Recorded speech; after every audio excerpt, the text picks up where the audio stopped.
कि वो ऐसा बोल रहे हैं कि यदि आरक्षण मिला तो उस वर्ग को पहले मिलेगा, इसको बाद में मिलेगा। आर्थिक रूप से हुआ तो राजपूतों के पास तो 2 बीघा 3 बीघा भी जमीन है, दूसरी समाज के पास जमीन नहीं है तो उनको पहले मिलेगा। तो आरक्षण की जो प्रणाली है, किसी भी आज भी किसी को आरक्षण मिला है तो जातिगत रूप से है। तो जब जातिगत रूप से आरक्षण है तो उस विशेष जाति को ही आरक्षण मिलता है। आप हम सब आरक्षण से वंचित हैं। तो हमारी जो लड़ाई है वो आर्थिक आधार पर आरक्षण है, और जब आर्थिक आधार पर आरक्षण होगा तो हर उस गरीब को आरक्षण का लाभ मिलेगा जो वास्तविक रूप में गरीब है। और हमारी लड़ाई भी यही है कि अमीरों और गरीबों को बराबर न करते हुए अलग अलग दायरे में लड़ाया जाए, कि गरीब के साथ गरीब कंपटीशन करे, अमीर के साथ अमीर कंपटीशन करे।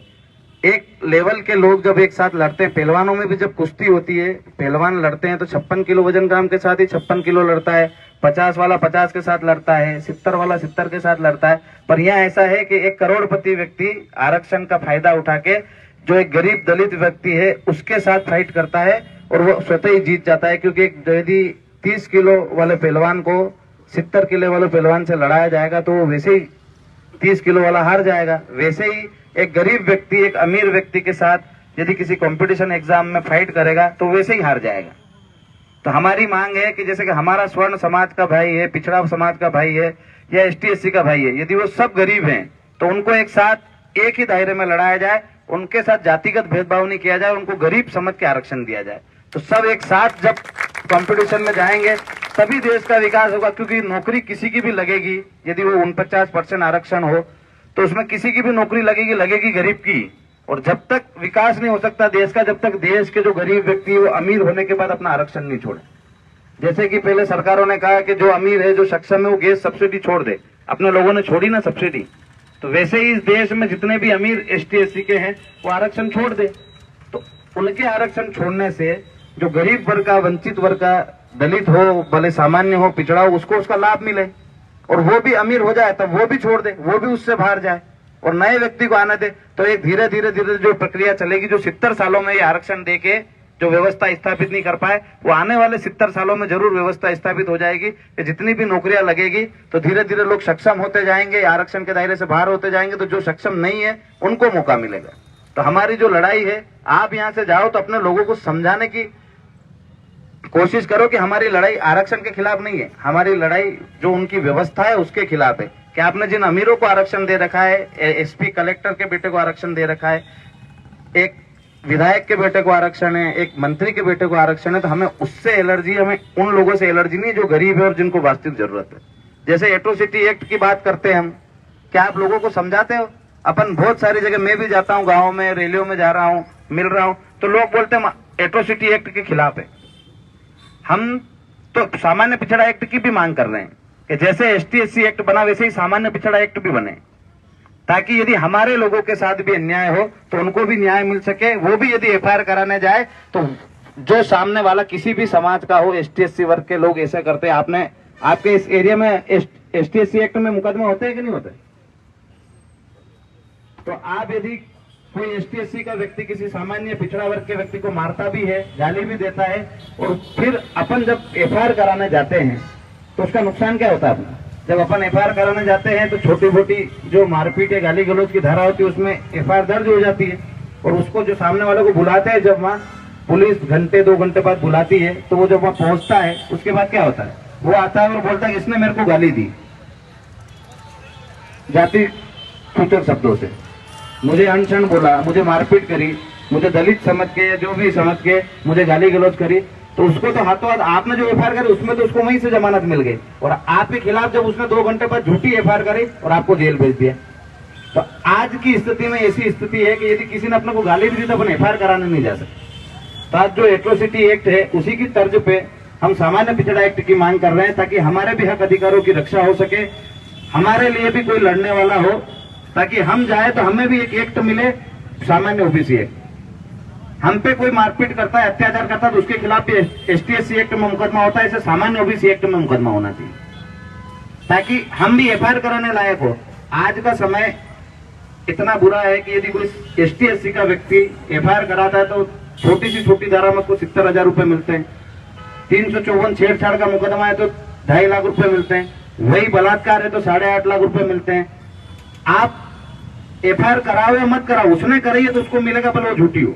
कोई जांच का प्रावधान नहीं है। तो हम ये चाहते हैं कि एट्रोसिटी एक्ट में मुकदमा बने, यदि वो दोषी हो तो। यदि मैं किसी को घोड़ी से उतारता हूँ, उससे के साथ मारपीट करता हूँ, उसको जातिगत शब्दों से गाली देता हूँ, तो मेरे पे मुकदमा बनना चाहिए। पर यदि ये सब मैंने चीजें करी ही नहीं है, मैं घर बैठा हूँ और मेरे पे मुकदमा बन रहा है, तो उसकी जांच तो होनी चाहिए ना। तो ये हमारी मांग है। जब तक हम अपने लोगों को विस्तृत रूप में नहीं समझा पाएंगे कि हमारी मांगे क्या है, हमारी लड़ाई क्या है, तब तक इसमें परिवर्तन नहीं आएगा। एक उच्च जो ST SC है, इनमें भी उच्च और निम्न दोनों होते हैं, क्योंकि गरीब है और एक अमीर है। तो जो अमीर वर्ग है, जो अधिकारी वर्ग है, वो नीचे के लोगों को भड़काता है, क्योंकि उसको डर है कि ये जो मांग कर रहे हैं उससे उसका आरक्षण जाएगा, उस गरीब का नहीं जाएगा। तो उन लोगों को आप लोगों के खिलाफ कर रहे हैं, आप लोगों के खिलाफ भड़का रहे हैं। तो आप और हमारी जवाबदारी, हम घर घर तक जाके ये बात बताएं कि आपके ऊपर अत्याचार होगा तो FIR होगी, पर हम ये चाहते हैं कि उसमें जांच हो। यदि हमने कोई अत्याचार किया ही नहीं तो हम जेल क्यों जाए। ऐसे ही हमने वो सामान्य OBC की बात बताई कि सामान्य OBC की एक्ट की भी हम मांग कर रहे हैं। उसके अलावा स्वामीनाथन कमेटी के आधार पर हम फसलों के भाव मांग रहे हैं कि जो 4 लोग घर में रहते हैं उसकी भी तनख्वाह जोड़ी जाए। 6,000 रुपए, 200 रुपए मजदूरी उसकी भी जोड़ी जाए। जो घर का आदमी मजदूरी करता है, खेती में उसकी मजदूरी जोड़ते हैं अपन। यदि उसका मूल्यांकन करते हैं कि इस खेती में हमको कितना खर्चा आया, कि हमने हंकाई में कितने पैसे दिए, उसके साथ हमने दवाई छिटाई तो कितने पैसे दिए, खाद के पैसे, वो तो सब लिखते हैं। पर जो अपन मजदूरी करते हैं उसका पैसा नहीं लिखते। अपने जो घर के लोग उसमें सहयोग करते हैं उसका पैसा नहीं लिखते। तो उन सबको जो स्वामीनाथन कमेटी के आधार पर उनने सारा सर्वे करा था, उसमें 1+4 भी जोड़ा था। मतलब एक व्यक्ति के साथ 4 आदमी और रहते हैं घर में, उनकी भी तनख्वाह जोड़ के फसलों के भाव के आधार पर, मतलब मूल्यों को जो मूल्यांकन किया था कि इस आधार पे फसलों के भाव होने चाहिए कि गेहूं की फसल में इतने मजदूर लगते हैं, और उसके अलावा ये 4 लोग रहते हैं। ये भी तो 1+4 वाली जो प्रणाली है, उसकी जो स्वामीनाथन कमेटी ने जो रिपोर्ट पेश करी, उसके आधार पे फसलों के भाव तय हो। आज अपन भले एक समाज के लोग खड़े हैं, उनके साथ थोड़े बहुत ही होंगे दूसरे समाज के भी व्यक्ति, क्योंकि अपन सर्व समाज की बात कर रहे हैं। सर्व समाज का लोग अपने साथ कितनी ताकत के साथ लगा नहीं है, क्योंकि अपने जो मुद्दे हैं उनके तक पहुंचे नहीं। जहां पहुंच गए वहां बहुत ताकत के साथ है, जहां नहीं पहुंच पाए वहां अपन कमजोर हैं। तो यदि अपन उनके पास अपनी बात पहुंचाएंगे नहीं, उनको अपनी बात बताएंगे नहीं, तो उनको समझ में कैसे आएगा। किसान आप जितने भी हैं सभी, मैं भी खुद किसान का बेटा हूं, मेरे भी घर पे खेती है, आप लोगों के भी घर पे खेती है। किसी के पास 5 बीघा होगी, 10 बीघा होगी, किसी के पास 200 बीघा होगी। पर किसान 1 बीघा खेती वाला भी होता है और 200 बीघा वाला भी होता है। आप हम सब किसान हैं। तो आप और हम सब जो इन समस्याओं से जूझ रहे हैं, वास्तविक रूप में हमें पता है कि फसलों के भाव जो मिलना चाहिए वो नहीं मिल रहे। खाद बीजों के जो रेट है वो जमीन से आसमान छू रहे हैं। खाद पहले क्या भाव मिलता था, आज क्या मिल रहा है। आज दवाई पे अपन GST देते हैं कि नहीं देते। आज अपन ट्रैक्टर खरीदते हैं या कोई उसका साधन खरीदते हैं, GST देते हैं। तो ये तो अंग्रेजों से भी बुरा हाल है अपना, कि अंग्रेज भी कर वसूलते थे और ये सरकारें भी कर वसूल रही है। आज जो देश कृषि प्रधान देश है, उसमें भी यदि मन माफिक तरीके से कर वसूला जाएगा तो हम कब तक कर देंगे। कब तो ये GST क्या है, कर ही तो है एक तरह का। तो यदि उनको GST वसूलना है तो किन लोगों से, किसानों को छोड़ के कितने ही बड़े बड़े बिजनेसमैन हैं जिनकी कमाई करोड़ों अरबों रुपए में है। यदि वो 1 करोड़ से ऊपर की गाड़ी खरीदता है तो उसको GST का दायरा कम है, उसका कम GST देना पड़ता है, और एक ट्रैक्टर खरीदते हैं तो ज्यादा GST देना पड़ता है। तो ये भेदभाव आप और हम सबके बीच में हो रहा है। आज शहरी और ग्रामीण के बीच में भी भेदभाव कर रखा है। आप जो प्रधानमंत्री आवास में मकान मिल रहे हैं, आप में कोई, आपके साथ वाले में बहुत सारे सरपंच भी होंगे और बहुत सारे मंत्री भी होंगे। उनसे पूछना कि ग्रामीण क्षेत्र में 1,37,000 40,000 रुपए प्रधानमंत्री आवास में आते हैं, और वही पैसा 2.5 लाख रुपए शहरी क्षेत्र में आता है। तो शहरी क्षेत्र में मकान सस्ता बन जाएगा, ग्रामीण क्षेत्र में महंगा बनेगा। क्या होगा इसमें कि ग्रामीण क्षेत्र में सस्ता बनेगा और शहरी क्षेत्र में महंगा बनेगा। सब जगह सीमेंट, रेत, सारी चीजों के भाव एक जैसे हैं, बल्कि शहर में और सस्ता मिल जाता है सामान, क्योंकि वहां से यहाँ तक लाने का भाड़ा भी लगता है। आज सीतामऊ में मकान बनाएगा कोई तो उसको यहाँ सस्ता पड़ेगा सामान, पर यहीं से उठा के भाड़ा देना उसको महंगा पड़ रहा है। उसके बावजूद भी भेदभाव कितना है, इस शहरी क्षेत्र में 2.5 लाख रुपए गरीब, उसी गरीब को, और यहाँ ग्रामीण क्षेत्र के गरीब को 1,40,000 या 1.5 लाख रुपए तक भी अपन माने पूरा, तो भी 1 लाख का फर्क है। तो शहरी ग्रामीण में भेदभाव कौन कर रहा है, सरकारें कर रही है। सरकार को यदि नीति बनानी थी तो ऐसी बनानी थी कि कहीं का भी गरीब हो, यदि प्रधानमंत्री आवास में उसको आवास मिलता है तो सबकी जो राशि मिलेगी वो 2.5 लाख की मिलेगी। आज यहाँ आपके सीतामढ़ी में भी टीन सेट होगा, एक RTI लगाना आप सब अधिकतर लोग पढ़े लिखे, अच्छे पढ़े लिखे लोग हैं, तो एक आरटीआई लगाना कि जो विधायक निधि से यात्री प्रतीक्षालय बनते हैं, इनका आरटीआई लगाना कि कितने में बनाए। आप उसकी कीमत जब आपको सामने आएगी तो आप खुद सोचोगे कि जब एक 10 बाय 5 का यात्री प्रतीक्षालय 2.5-3 लाख में या 1-1.5 लाख रुपए में नहीं बन पाता, आरटीआई लगाओगे तो आपको उसकी ओरिजिनल कीमत आएगी। तो एक गरीब अपना 1.5 लाख रुपए में मकान कैसे बनाएगा गांव में? तो आप और हमारी लड़ाई करप्शन के खिलाफ भी होनी चाहिए, क्योंकि वो पैसा इनके बाप का नहीं, वो पैसा आप हम जो जीएसटी के माध्यम से दे रहे हैं, जो टैक्स के माध्यम से दे रहे हैं, उसी पैसे से सरकारी कर्मचारियों को तनख्वाह भी मिलती है। विधायक भी जो तनख्वाह लेते हैं वो हमारे टैक्स के पैसे से ही लेते हैं। आप और हम उसमें बराबर के भागीदार है। ये सब इनको आपने अपॉइंट कर रखा है। आप किसी को जिता के भेजते हो, वोट देके भेजते हो, तो उसको तनख्वाह भी मिलती है। ऐसा नहीं उसको तनख्वाह नहीं मिल रही है। विधायक बराबर तनख्वाह ले रहा है, उसको मोबाइल का भत्ता भी मिलता है, उसको घर का भत्ता भी मिलता है, उसको गाड़ी भी मिलती है, गाड़ी का ड्राइवर भी मिलता है, उसका पीए भी मिलता है, उसका 1 रुपया भी खर्च नहीं होता अलग से। उसके बाद भी जो अपन ये चीजें देख रहे हैं, पर अपने जो गरीब भाई है, जो गरीबों के लिए बात करती है सरकारें, उनके लिए काम नहीं हो रहा।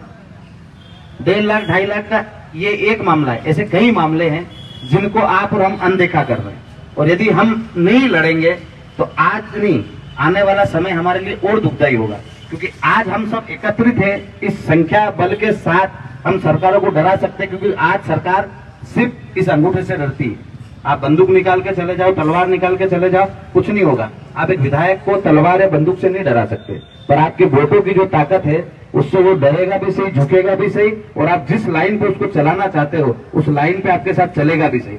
यदि आप एक साथ हर गांव में यदि कोई आए तो उससे सवाल पूछोगे ना कि 2.5 लाख 1.5 लाख का क्या मामला है भाई, तो मैं बोल रहा हूं आपको, यदि आपने बहिष्कार कर दिया कि हम तेरे को वोट नहीं करेंगे, तो वो अगले दिन ही जाके विधानसभा में ये मुद्दा उठाएगा कि कम से कम ये बराबर करो पहले। तो आज आपकी हमारी जो आम बातें हैं उसको कोई विधायक विधानसभा में नहीं उठाता है, जबकि विधानसभा में जाता इसलिए आदमी कि वहां की लोकल क्षेत्र की जो व्यवस्था है उसको देखे और उसमें कमी है तो विधानसभा में जाके उठाए और अपने लोगों का फायदा करवाए। आज आप हम सब जो लड़ाई लड़ रहे हैं वो अन्याय के खिलाफ है, और हमारे पूर्वजों ने हमेशा से अन्याय के खिलाफ लड़ाई लड़ी है। तो आप और हमारा भी ये जवाबदारी बनती है कि हम गांव गांव तक कम से कम ये बात तो पहुंचा सके कि हमारी लड़ाई क्या है। ये 21 सूत्री मांगे आप हम नहीं समझा सकते लोगों को। एक गांव का व्यक्ति यहाँ आया है और वो पूरे गांव में बैठ के बैठक करेगा और वो 21 सूत्री मांगे बताएगा, समझाएगा, तो क्या लोगों को समझ में नहीं आएगी कि हमारी लड़ाई क्या है? आज आपको गलत मैसेज आएंगे, आने वाले जो 8 जनवरी और आने वाली है तभी आएंगे कि वहां तो मोदी जी आ रहे हैं, वहां तो ये आ रहे हैं, कार्यक्रम कैंसिल हो जाएगा। कार्यक्रम कैसे कैंसिल हो जाएगा? ये लोकतांत्रिक व्यवस्था है, ये लोकतांत्रिक देश है, और हमें हमारा अधिकार रखने का पूरा हक है। और हम जम्बूरी मैदान में अपना हक मांगने जा रहे हैं, अपना अधिकार मांगने जा रहे हैं, न कि भीख मांगने जा रहे हैं। तो हमें वहां आने से जाने से कोई नहीं रोकेगा।